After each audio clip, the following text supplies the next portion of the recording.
Deus pode estar preparando você agora, nesse processo de dor que te humilha, para ser a voz apostólica nessa geração. Talvez você não imagina que Deus tem algo tão grande com você, que Deus tem algo tão tremendo com você, que Ele permitiu coisas vir para quebrar todas as bases do seu orgulho, só para que Ele faça algo que ainda precisa ser feito na terra. Apóstolo, eu estou diante dessa situação. Eu estou vivendo uma passagem da minha vida terrível, como Paulo aqui. Então acredite, não é para a morte, é para a vida. A graça do Senhor está se aperfeiçoando em você, na sua vida, gente. De repente você está aqui agora, me vendo, me ouvindo, e você esteja enfrentando guerras que, humanamente falando, você não tem como vencer. Pois bem, é dentro dessa condição que a graça se manifesta. Ou seja, é na sua fraqueza que o poder de Deus desce para te dar a vitória que você precisa. Presta atenção nisso aqui, irmão. Para quem não sabe o que estava se passando ali, Deus estava desenvolvendo neles um estado de pobreza de espírito. Muita gente ouve essa palavra sobre pobreza de espírito, talvez ela diz, está amarrado, está repreendido. Não. A Bíblia diz no livro de Mateus: bem-aventurados são os pobres de espírito, porque eles verão a Deus, porque deles é o reino dos céus. Sabe o que significa pobreza de espírito? Eu vou dar um exemplo cotidiano para você entender. O pobre é aquele sujeito que sempre está precisando. O pobre, na maioria das vezes, ele nunca tem para dar, ele sempre está necessitado.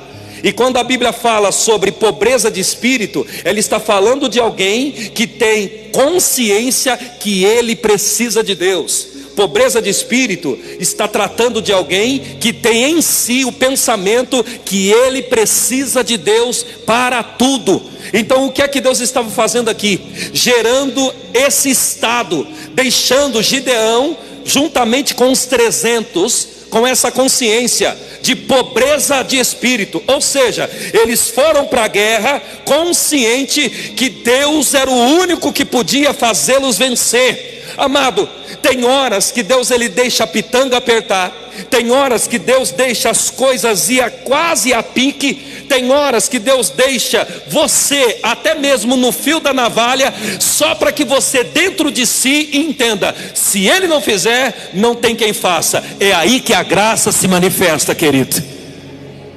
Por isso que a Bíblia diz que na nossa fraqueza o poder de Deus se aperfeiçoa. Deus elevou o nível de dependência daqueles homens. Como é que Deus fez isso? Diminuindo a possibilidade deles vencerem.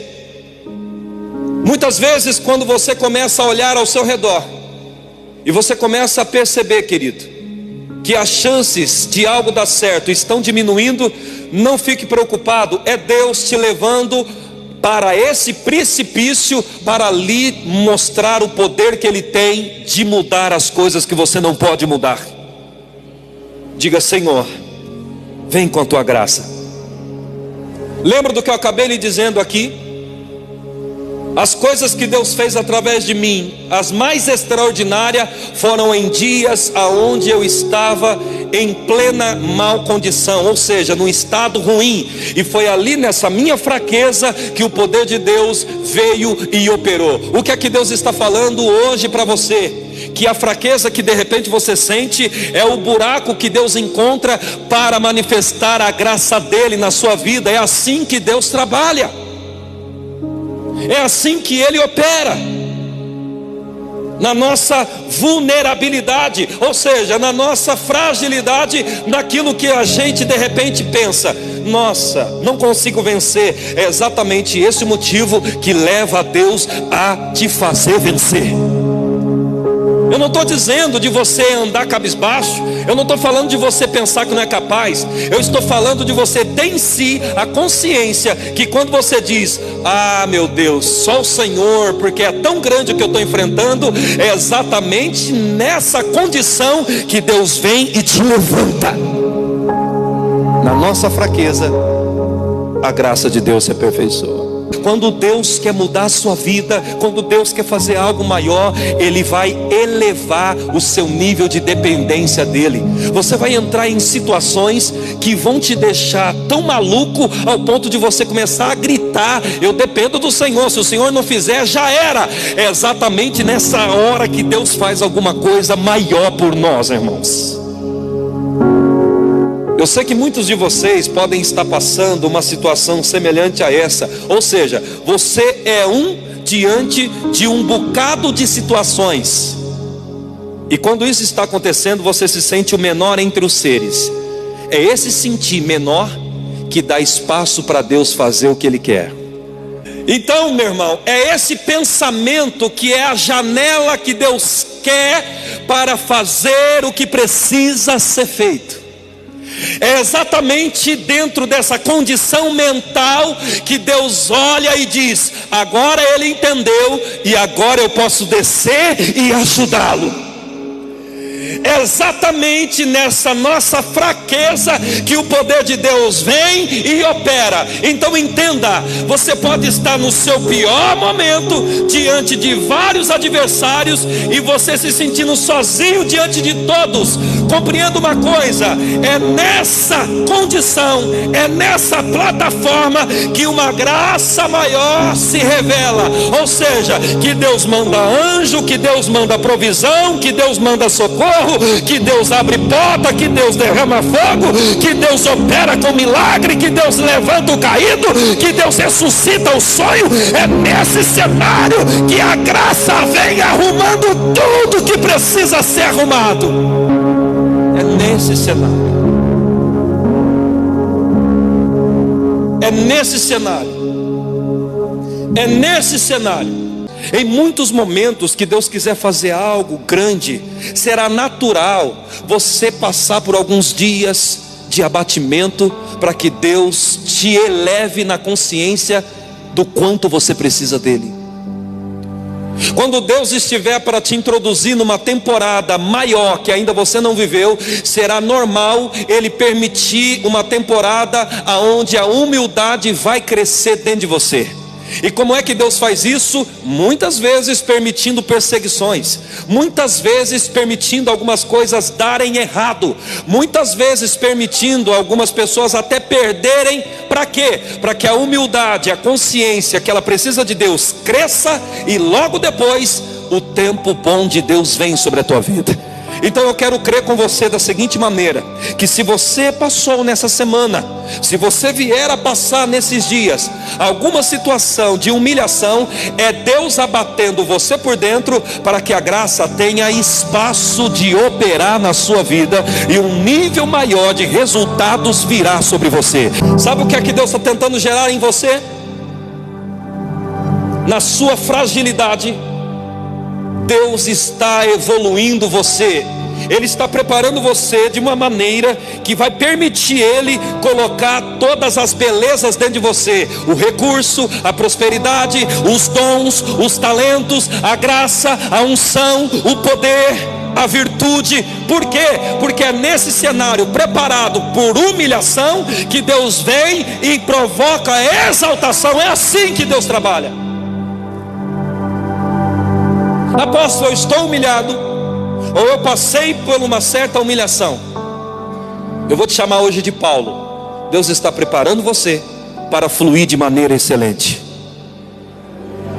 Amada, em nome de Jesus Cristo, entenda o que eu estou lhe dizendo.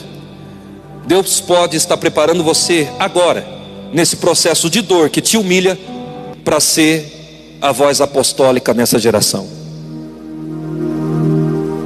Talvez você não imagina que Deus tem algo tão grande com você, que Deus tem algo tão tremendo com você, que Ele permitiu coisas vir para quebrar todas as bases do seu orgulho, só para que Ele faça algo que ainda precisa ser feito na terra.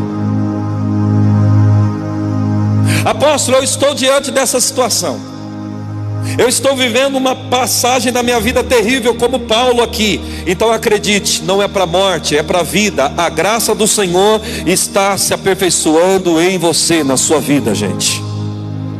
Preste atenção comigo. Deus escolheu quem não podia ter filho para se tornar a mãe de uma grande nação. Pense comigo, preste atenção em cada palavra que eu estou tentando te falar. Deus escolheu alguém que não podia para fazer algo impossível. Ou seja, a mulher era estéril e Deus de repente diz a ela que ela seria a mãe de uma multidão. Mas não para por ali.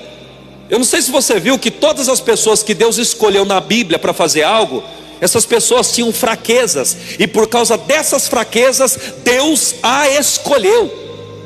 Qual era a fraqueza de Sara? Esterilidade, ela não podia ter filho. Aí a Bíblia diz que Deus escolheu a esposa de Jacó, para quê? Para ser mãe de uma grande nação. Quem era a esposa de Jacó? Raquel. E Raquel também era estéril. Aí a Bíblia diz que Deus vai, pega a esposa de Isaac, Rebeca, e Rebeca também tinha uma promessa, do que? Ser mãe de uma grande nação. E Rebeca também era estéril. Sara era estéril, Rebeca era estéril, Raquel também era estéril. E Deus escolheu essas 3 mulheres para fazê-las mãe de uma grande nação. O que isso fala? A nossa fraqueza é o motivo pelo qual Deus nos escolhe, irmão. Talvez você olhe para você e nunca percebeu isso. Deus não me escolheu porque eu sou forte, muito pelo contrário, Deus me escolheu exatamente de olho nas minhas debilitações. A minha fraqueza é o espaço que Deus encontrou para me usar. É assim que Deus opera na nossa vida. Quantas pessoas não fazem o que é para fazer para Deus porque você se acha fraco? É aí que você tem que fazer, porque é nessa fraqueza que Deus aparece para te usar, gente. Deus escolheu uma mulher que não podia, que não tinha condições e que nem deveria. É assim que Deus faz. Ele escolhe quem não tem, Ele escolhe quem não pode, Ele escolhe quem não dá conta, só para que Ele vá e faça, para que fique provado que não foi você que fez, mas foi Ele através de você. Recebe aplaudindo a Jesus, irmãos. É assim que o nosso Deus opera, gente. A minha fraqueza, a sua, a nossa, é o espaço que Deus tem para fazer algo incrível. Então se você entrou aqui e diz assim: apóstolo, eu olho para aquela área da minha vida e eu me sinto tão abatido, porque eu reconheço que se não for Deus, não tem quem faça. Pois bem, então Deus vai fazer, porque você reconheceu a sua fraqueza e Ele vai operar graça aí, irmão.